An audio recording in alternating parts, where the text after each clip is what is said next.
Vaya, hoy sí, voy a hacer esta prueba así, Mary, porque pues sí, yo entiendo, tú estás ocupada, yo sé que ahorita no nos podemos reunir, pero sí quiero que veas cómo lo he modificado un poco. Voy a hacer como que ahorita lo estoy exponiendo. Ay, sí, yo creo que se ve. Como que ahorita lo estoy exponiendo. Y voy a comenzar ya. 3, 2, 1. Good morning, everybody. This is our grammar capstone course.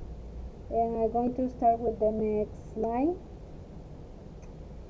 In summary of advanced grammar course descriptions, I want to begin saying that, well, my biggest challenge is grammar in general terms, so this could help me to improve with the structures like missing apostrophe, participial phrases, non-clauses, misplaced structure. During this course, my classmate and I had the opportunity to practice every day because, as everybody knows, we are independent students, right? And I have to remark, if you are not disciplined, I don't recommend you to be independent student. Obviously, supposedly you should have an advanced English level, and you already know all these requirements, that you have to finish your service learning and your professional practice. This is just requirements to enroll this subject, this course. But during this course, I have to tell that it was a valuable opportunity to me. It was a valuable opportunity because I have this space to focus just on grammar, to focus just on all these problems that I have with these places, structures, for example. Okay, in the next slide, the description of course activities. As I already mentioned, we are independent students, so we have the biggest challenge to show why we have this merit or we deserve this merit. It was totally different from studying in class. Obviously, it was different. We organized our time schedule. This schedule, of course, could be flexible. I mean, it's not like an obligation, but just to show you times, it was from 9 to 11 or 3 to 4.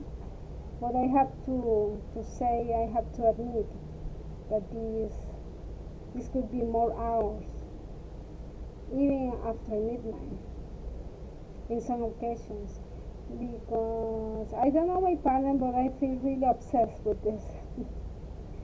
I really want to improve, and it's a long and hard way. It's a long and hard challenge. In some occasions, I feel this like an endless task. So we decided to finish all the exercise in the English grammar in steps, the green book. Of course, we have another books. We have other books to improve, like for example, grammar in context, because we consider we need grammar, but not just exercise. We need to know in what context we apply all these rules. So we decided to finish this book, and we are still in that task. Okay, the next slide is course methodology. And as you know, we work on grammar mistakes. Obviously, everybody has grammar mistakes. We have to improve speaking too. We practice all these besides the book, the green book, the grammar mistake books, in some websites. Agenda Web is just an example, but we have another websites to practice and to refresh our knowledge. And we can compare, right? Because we consider you can just take the information from your college or university. You have to investigate beyond all this knowledge. We okay, we read now down. About listening, we listen in interviews and audiobooks. I did this, I have to say. I've been doing this during 5 years, all these years, because I really want to improve these listening skills.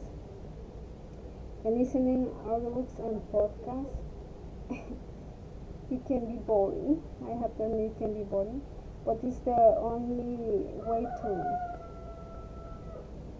to get improved with this. Vaya, hasta ahí. Ay, pero el uso del use of the topic selected.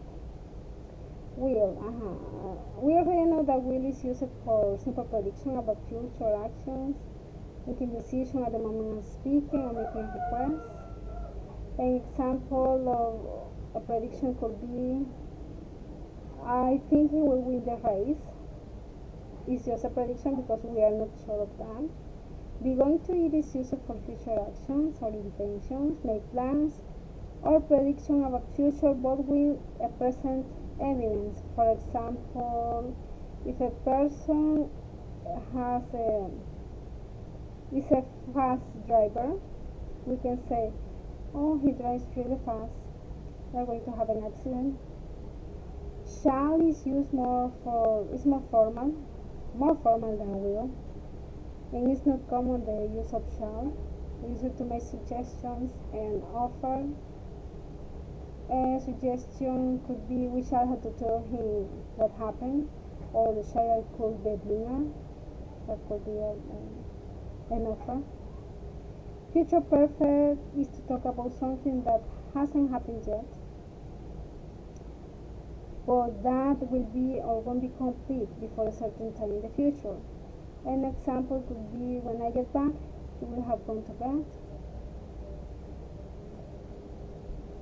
We use it to, we say that has probably happened or not happened by now. It's a kind of prediction.